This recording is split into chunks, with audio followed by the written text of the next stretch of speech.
Izin perkenalkan diri, nama saya Prasetya Bayaji. Saya mahasiswa Universitas Terbuka dari Fakultas Ilmu Hukum Sosial dan Politik dari Prodi Ilmu Komunikasi. Izin menanggapi terkait pertanyaan tersebut. Yang pertama, kegiatan saya sehari-hari yaitu bekerja sampai sore di sebuah instansi yang ada di Kendal, yaitu di SMK Muhammadiyah 1 Kendal sebagai administrasi pusdatan. Lalu kegiatan saya sore hari itu yang pertama ada membantu kegiatan rumah, nyapu, mengepel, dan lain-lain. Lalu setelah melakukan kegiatan rumah, saya istirahat sejenak untuk belajar mungkin mas? Mungkin untuk mengistirahatkan badan karena mungkin satu hari capek bekerja, untuk buat kegiatan selanjutnya agar badan terasa enak itu. Lalu setelah melakukan istirahat, saya malam itu melakukan yang pertama belajar, karena saya sebagai mahasiswa Universitas Terbuka harus ingat dengan kewajibannya, yaitu mengerjakan sebuah tugas yang sudah disampaikan dari dosen Universitas Terbuka. Tapi di situ saya tidak belajar tidak sepenuhnya dari membagi waktu dengan kegiatan organisasi yang lain. Saya membatasi waktu, misal saya belajar dengan waktu estimasi 3 jam. Lalu setelah 3 jam itu saya melakukan kegiatan lain seperti mengikuti organisasi di remaja masjid ataupun Karang Taruna gitu. Itu adalah suatu kegiatan sehari-hari yang saya lakukan posisi saat ini. Terima kasih. Masuk. Kita lanjut ya Mas Bayu, untuk saat ini kan juga sedang menempuh pendidikan di Universitas Terbuka. Apa sih alasan utama Mas Bayu memilih jurusan ilmu komunikasi, dan mengapa juga Mas Bayu memilih Universitas Terbuka sebagai tempat belajar? Karena waktunya yang fleksibel untuk bekerja dan berorganisasi, bisa diakses di mana saja. Bagaimana Mas Bayu? Oke, yang pertama menanggapi itu pertanyaan kenapa milih di prodi ilmu komunikasi, karena walaupun saya bukan biasanya di situ, karena saya memilih prodi itu memberikan sebuah prospek jaringan yang sangat luas dan membekali sebuah mahasiswa untuk belajar keterampilan, entah itu keterampilan public speaking, connecting, ataupun membangun strategi branding. Strategi percaya diri di depan ya. Serta mengasah keterampilan interpersonal aja. Mengapa sih memilih Universitas Terbuka sebagai tempat belajar Mas Bayu saat ini? Karena untuk saat ini kalau saya pilih yang pertama itu waktunya fleksibel, ya karena bisa juga disambil buat kerja dan lain-lain, kegiatan lain. Atau yang kedua mungkin biayanya terjangkau juga. Terus yang ketiga sistemnya itu bisa diakses di mana-mana saja, kapanpun kita akses ataupun apa, dan dimanapun kita berada, bisa di luar negeri ataupun apa, kita juga masih bisa akses itu. Baik, kita lanjut ya. Di antara pekerjaan pada sekolah dan juga kuliah, kegiatan apa aja sih yang Mas Bayu jalani di kegiatan Karang Taruna antara masjid itu saat ini? Mungkin bisa diceritakan sedikit saja ya Mas, lebih ringkasnya mungkin. Izin mengambil lebih ringkasnya, untuk kegiatannya di Karang Taruna ataupun remaja masjid itu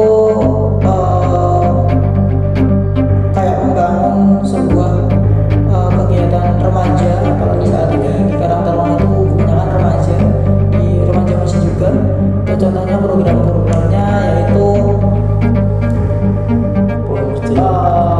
yang pertama itu mengajar anak-anak TPA ataupun melakukan kegiatan rutinan setiap minggunya seperti tadarusan ataupun cuci motor yang bisa menghasilkan sebuah income.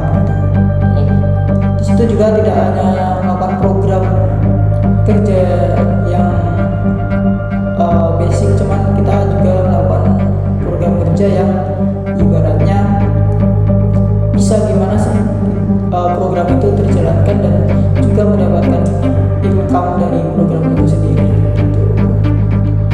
Baik, kita lanjut ke pertanyaan yang keempat. Luar biasa sekali ya tanggung jawab yang besar Mas Bayu dalam bekerja, kuliah dan juga berorganisasi. Dasarnya bagaimana sih Mas Bayu dalam menyusun skala prioritas setiap harinya? Apakah ada porsinya masing-masing? Baik, mungkin tidak ada porsinya, cuman saya sekedar membuat seperti mading itu isinya yaitu jadwal yang ibaratnya yang pertama kesehariannya itu dari pagi sampai malam ngapain, lalu kegiatan-kegiatan di hari lain selanjutnya itu ngapain aja. Misal ada kegiatan Senin sampai Jumat itu saya bekerja sama kuliah, lalu mungkin di hari selanjutnya sehari libur itu saya organisasi gitu. Jadi kita membuat jadwal bisa melalui mading yang kita taruh di kamar ataupun apa, ataupun bisa dengan cara membagi skala prioritasnya. Kemana skala prioritasnya? Ya kita yang penting tidak ketukar dalam ketiga hal itu, yang pendidikan juga penting, kerja juga penting, organisasi juga penting. Yang penting kesehatannya seperti itu kan. Selanjutnya, apakah Mas Bayu juga pernah merasakan situasi di mana jadwal ujian kuliah atau tugas-tugas kuliah itu bentrok dengan acara penting di sekolah saat bekerja atau bahkan saat organisasi? Bagaimana sih cara Mas Bayu mengatasi hal tersebut? Untuk cara mengatasinya, saya menggunakan prinsip 3T, yaitu tertib dalam beribadah, sekolah, pendidikan, dan organisasi. Jadi mungkin kalau ada perbandingan seperti itu, kita bandingin kegiatan itu tuh yang mungkin lebih penting, prospek ataupun penting itu yang mana, lalu jadwal yang duluan kita dapat tuh yang mana. Misal contoh di organisasi duluan yang sudah dapat dan sudah kayak diri kita tuh mempersetujui kegiatan itu, nah kita fokus ke kegiatan yang pertama kita yang sudah kita setujui dalam diri sendiri gitu. Jadi Mas Bayu apakah pernah terjadi bentrok jadwal seperti ini? Pernah. Contohnya seperti kegiatan organisasi, pendidikan, ataupun saat mungkin kalau saya bekerja saya prioritaskan dalam pertama ya, karena dalam saat ini saya mungkin bekerja di suatu instansi yang ada peraturannya gitu. Baik Mas Bayu. Sebagai mahasiswa ilmu komunikasi di Universitas Terbuka, apakah ilmu atau pelajaran yang Mas Bayu pelajari atau dapatkan di kampus dapat membantu dalam berkomunikasi dengan rekan kerja di sekolah atau anggota organisasi? Baik, sangat membantu untuk mungkin saya sebagai mahasiswa ilmu komunikasi, karena namanya komunikasi itu penting dalam suatu ibaratnya saat depan acara ataupun kita saling berinteraksi satu sama lain, itu sangat penting. Karena kalau kita komunikasinya kurang, bisa dinilai seperti tidak percaya diri mungkin ya Mas. Dinilai sama orang lain itu juga kita juga kurang. Contohnya misal ada sedikit miskomunikasi dalam sebuah organisasi, nah itu akan bisa memunculkan konflik antara satu sama lain di dalam organisasi tersebut. Jadi sebenarnya sangat bermanfaat sekali. Ya, bermanfaat. Apalagi public speaking di dalam organisasi, terus di dalam pendidikan, di kemasyarakatan mungkin juga sangat penting. Oke. Nah, di tengah kesibukannya saat ini, apakah Mas Bayu ini memiliki alat bantu khusus dalam manajemen waktu? Misalnya seperti aplikasi pengingat, jurnal harian atau mading yang disebutkan Mas Bayu tadi, atau metode khusus lainnya? Untuk alatnya sendiri saya tidak memiliki banyak, mungkin seperti aplikasi online sebagai pengingat, juga mading yang tadi ya Mas? Dan mading yang mungkin saya buat itu di rumah saya sendiri gitu. Lalu dan menggunakan seperti kalender ataupun apa, untuk membuat jadwal yang sudah, dan tidak hanya jadwal harian, kita juga membuat susunan waktunya juga.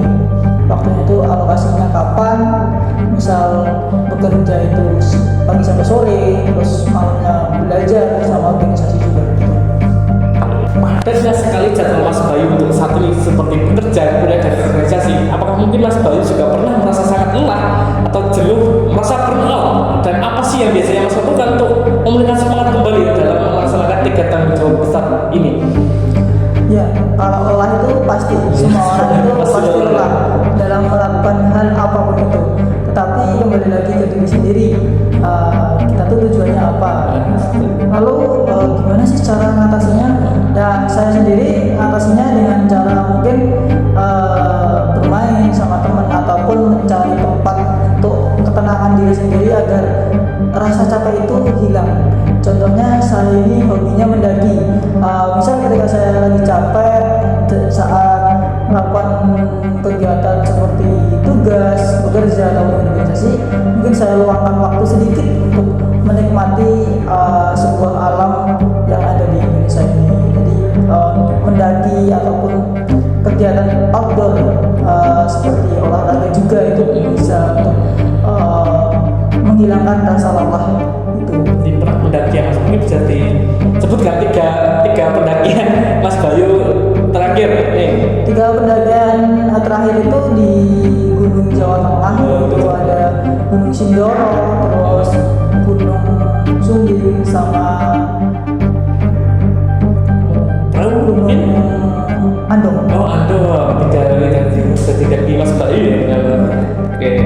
Nih, menurut Mas Bayu, apa sih kualitas paling penting yang harus dimiliki oleh seorang anak muda seperti Mas Bayu ini agar bisa sukses dalam peran ganda seperti Mas? Mungkin peran yang sangat penting untuk saat ini menurut saya, satu percaya diri, kedua public speaking, dan yang ketiga dalam tanggung jawab karena kan memiliki peran ganda. Entah itu tanggung jawab di dalam organisasi, pendidikan ataupun di dunia kerja gitu. Baik, sekarang kita melihat apa sih yang sudah Mas jalani sejauh ini. Bagaimana Mas Bayu menilai perkembangan diri Mas Bayu sendiri dalam hal kedisiplinan waktu? Saya menilai terhadap diri saya sendiri itu sangat-sangat sudah Disiplin sebenarnya Mas. berkembang. Contohnya ya saya lebih percaya diri, terus mandiri, lalu bertanggung jawab dalam suatu hal yang saya lakukan dan bisa mengatur waktu dengan yang sangat baik.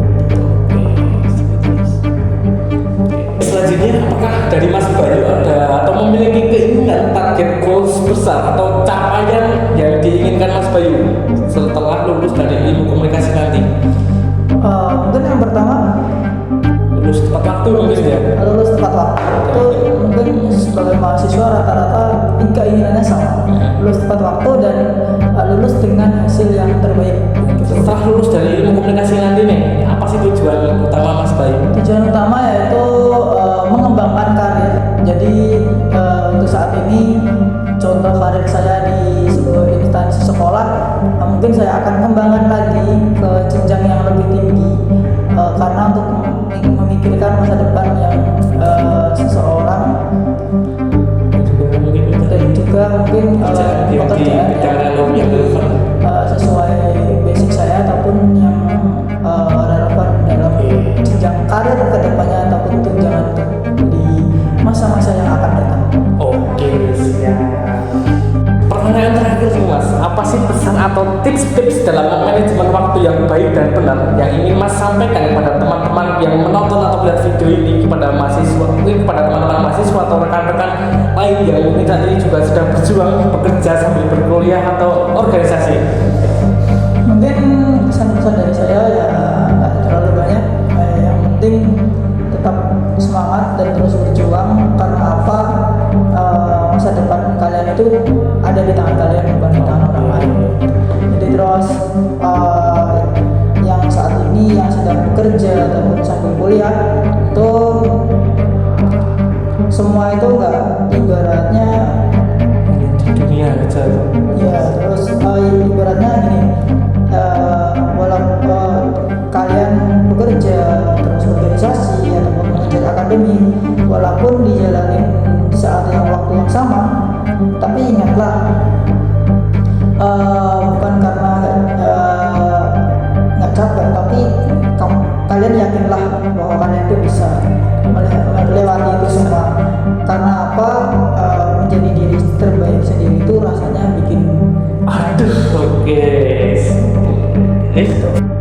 baik mungkin sedikit ya perjalanan cerita dari Mas Bayu dalam menjalani 3 tanggung jawab besar atau dalam mengatur strategi manajemen waktu yang baik dan benar.